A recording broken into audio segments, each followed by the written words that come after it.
Hello everyone, আসসালামু আলাইকুম। Welcome back to my channel. আজকের এপিসোডে আমি আপনাদের সাথে শেয়ার করব ১৩ পাউন্ড একটা ভ্যানিলা স্পঞ্জ কেক। যারা নতুন কাজ করছেন তারাও পারফেক্টভাবে এই কেকটি তৈরি করতে পারবেন। আজকের রেসিপিটা আপনাদের সাথে আমি ডিটেলস আকারে শেয়ার করেছি। আশা করি আজকের রেসিপিটা আপনাদের ভালো লাগবে। চলুন তাহলে রেসিপিটি দেখে নেওয়া যাক। প্রথমে শুকনো উপকরণগুলো চেলে নিব। তার জন্য একটা ছাঁকনিতে হাফ কাপ পরিমাণ আর 2 টেবিল চামচ পরিমাণ ময়দা নিয়ে নিয়েছি। আরও দিয়ে দিব 2 টেবিল চামচ পরিমাণ কর্নফ্লাওয়ার। কর্নফ্লাওয়ারটা কেন দেওয়া হয় এটা আমি পরে বলছি। 1 চা চামচ পরিমাণ বেকিং পাউডার দিয়ে দিয়েছি। 1/4 টিস্পুন পরিমাণ লবণ দিয়ে দিয়েছি। শুকনো উপকরণগুলো খুব ভালো মতো করে চেলে নেব। শুকনো উপকরণগুলো চেলে নেওয়া হয়ে গেলে একটা হ্যান্ড হুইক্সের সাহায্যে খুব ভালো মতো করে মিশিয়ে নিচ্ছি। এটা কিন্তু খুবই ইম্পর্ট্যান্ট, শুকনো উপকরণটা খুব ভালো মতো করে মিশাতে হবে। শুকনো উপকরণগুলো খুব ভালো মতো করে মিশে যাওয়ার পর একপাশে আমি ঢেকে রেখে দিব। অন্য একটা পাত্রে রুমের স্বাভাবিক তাপমাত্রায় 3টা ডিমের সাদা অংশ নিয়েছি। কুসুম আর সাদা অংশটাকে আমি আলাদা করে নিয়েছি। এখানে আমি 1 টেবিল চামচ পরিমাণ চিনি দিয়েছি, আর হাফ কাপ পরিমাণ চিনি দিব। এবার একটা ইলেকট্রিক বিটারের সাহায্যে মিডিয়াম স্পিডে আমি বিট করে নিব 1 থেকে 2 মিনিট পর্যন্ত। আর আপনারা অবশ্যই খেয়াল রাখবেন সাদা অংশে যেন কোনো ধরনের কুসুম না থাকে। 1 থেকে 2 মিনিট বিট করার পর আবারও আমি চিনি দিয়ে দিব।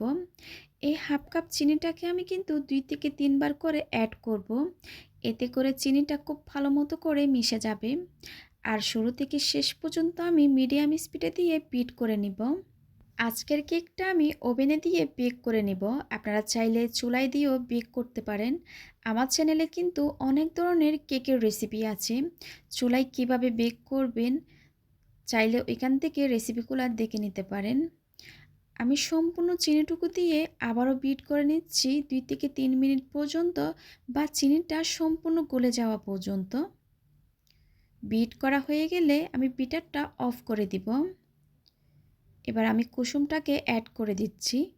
আরও দিয়ে দিব 1 চা চামচ পরিমাণ ভ্যানিলা এসেন্স। আমি আজকে ভ্যানিলা স্পঞ্জ কেক তৈরি করছি, তাই ভ্যানিলা এসেন্স দিচ্ছি। আপনারা যে ফ্লেভারে কেক তৈরি করবেন ওই ফ্লেভারটা অ্যাড করে দিতে পারেন। দিয়ে দিচ্ছি 2 টেবিল চামচ পরিমাণ রান্নার সয়াবিন তেল। আবারও বিট করে নিব 10 থেকে 15 সেকেন্ড পর্যন্ত। এটা কিন্তু ওভারবিট করা যাবে না, ওভারবিট করলে ডিমের ফোমটা বসে যাবে। বিট হয়ে যাওয়ার পর বিটারটা আমি সরিয়ে নিব। এবার আগে থেকে চেলে রাখা শুকনো উপকরণগুলো আমি ধাপে ধাপে অ্যাড করছি। অল্প পরিমাণ শুকনো উপকরণ দিয়ে দেওয়ার পর একটা হ্যান্ড হুইক্সের সাহায্যে আলতো হাতে ফোল্ড করে করে মিশিয়ে নিচ্ছি। আমি কিন্তু খুব আলতো হাতে মিশাচ্ছি শুকনো উপকরণগুলো। এই পর্যায়ে কিন্তু খুবই ইম্পর্ট্যান্ট, শুকনো উপকরণটা মেশানোর সময় কিন্তু খুব আলতো হাতে মিশাতে হবে। তাড়াহুড়া করে যদি শুকনো উপকরণটা মিশান তাহলে ডিমের ফোমটা বসে যাবে, তখন কেকের বেসটা কিন্তু একদমই ভালো হবে না। এবার বলছি কর্নফ্লাওয়ারটা কেন দেওয়া হয়। সাধারণত আমাদের দেশে যেসব ময়দা পাওয়া যায় সেগুলা অনেক বেশি স্ট্রং হয়ে থাকে। কেক বানালে কেক শক্ত হয়ে যায়, তাই আমরা ময়দাটাকে উইক করার জন্য কর্নফ্লাওয়ারটা ব্যবহার করে থাকি। অনেকেই প্রশ্ন করে থাকেন, তাই আজকে বলে দেওয়া হয়েছে। আপনারা কেক তৈরি করার সময় কিন্তু এই ছোট ছোট টিপসগুলো অবশ্যই মনে রাখবেন, তাহলে আপনাদের কেকও পারফেক্ট হবে। আপনাদের সাথে কথা বলতে বলতে শুকনো উপকরণটা আমি খুব ভালো মতো করে মিশিয়ে নিয়েছি। আমি শুকনো উপকরণটা 2 থেকে 3 ধাপে অ্যাড করেছি। শুকনো উপকরণটা কিন্তু একবারে দেওয়া যাবে না, 2 থেকে 3 বার করে অ্যাড করতে হবে। এবার 7 ইঞ্চি একটা মোল্ডে সম্পূর্ণ ব্যাটারটা ঢেলে নিয়েছি। একটু ট্যাপ করে আমি ওভেনে দিয়ে দিব। 160 ডিগ্রিতে 25 থেকে 30 মিনিটের জন্য দিয়ে দিলাম। 30 মিনিট পর কেকটা আমি ওভেন থেকে বের করে নিয়েছি। আর অবশ্যই কিন্তু এক এক ওভেনের তাপমাত্রা কিন্তু এক এক রকম, সেটা বুঝে আপনারা দিবেন।